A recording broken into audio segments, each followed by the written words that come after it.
Pseudoregalia is one of those games that I found thanks to people talking about it on social media, and having gone through it in the span of 2 days, this is surprisingly one of the best not only Metroidvanias I've played lately, but also one of the best 3D platformers I've seen as well.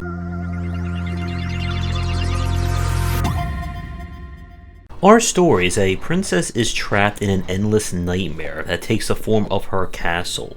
We have entered her dream in order to wake her up, doing the only thing we know how, and that's going to be platforming and jumping as a form of dream therapy.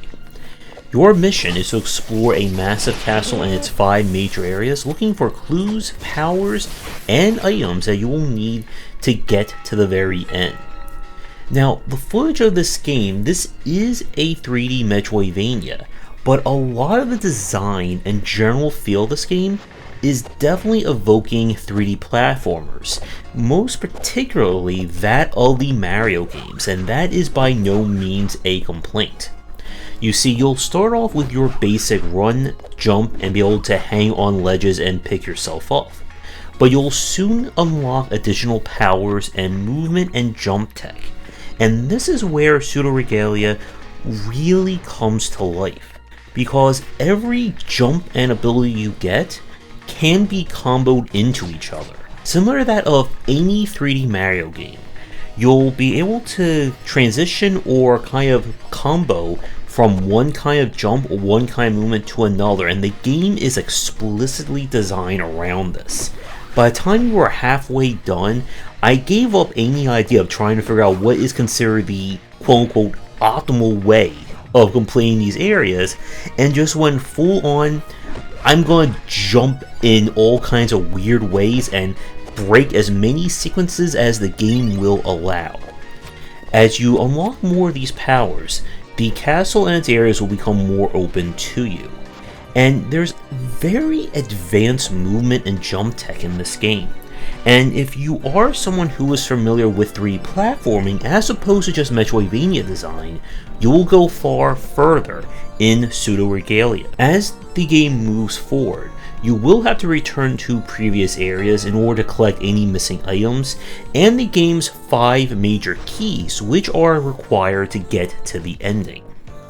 The different items come in the form again of major and minor upgrades. The major ones are the ones that will unlock you new powers, while the minor ones provide passive benefits that will aid you in the other aspects of the game. In terms of platforming tech and just the general feel, Pseudoregalia is fantastic. Again, thanks to the ability to kind of combo and animation cancel into different moves and tech, there is a lot going on in this game. I love the idea of the jump kick that you can use to kick off of walls and propel yourself further up or around depending upon the geometry of the world. And as a kind of bonus points for this game, despite all the different upgrades and tech, you will never unlock double jump because it's not in this game. Yet everything feels great enough and interesting enough without needing that kind of power. The level design is also fascinating as well. While the platforming and general movement is like a 3D platformer or a Mario game, the world design kind of feels like a Souls-like in a lot of respect. The 5 major areas all will kind of wrap around or connect into multiple points into the other areas. There are cases where you can find completely different ways to the game's major upgrades than you might have normally thought. And there are ways to get up and around almost anything. I think there's only a few cases where a power only has one way or one entrance to it, but this is one of those games where I could imagine speedrunners having a lot of fun figuring out the most optimal and most sequence-breaking route.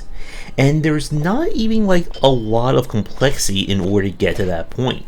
Once you start learning how the movement and the jump tech work, you'll be able to start putting together your own lines through each of the stages. Now, the other aspect of this game is the combat, and admittedly, combat and fighting is probably the weakest aspect of Pseudoregalia. You have this kind of light stick that you can use to beat up enemies, and as you do more hits to an enemy, you'll build up a magic gauge and kind of a combo bar that raises the level of your staff. This increases the attack damage and range of your staff, and it goes back to 1 whenever you use your kind of healing magic. But the enemies in this game, while they kind of look like a variety of, I guess like very like non-combatant styles, similar to that of like a Kirby game, none of the combat really is all that engaging, especially when you compare this to the jumping and the additional tech you unlock. There is a grand total of 2 bosses in this game, one at the very beginning and one at the very end. And it does feel a little bit out of place, considering how much of a focus there is on the jumping and movement tech, to the point that I don't think I would have minded if there were just no enemies whatsoever and I was just exploring this area. Speaking of exploration, at the time of recording this review, there is no in-game mapping feature for Pseudoregalia.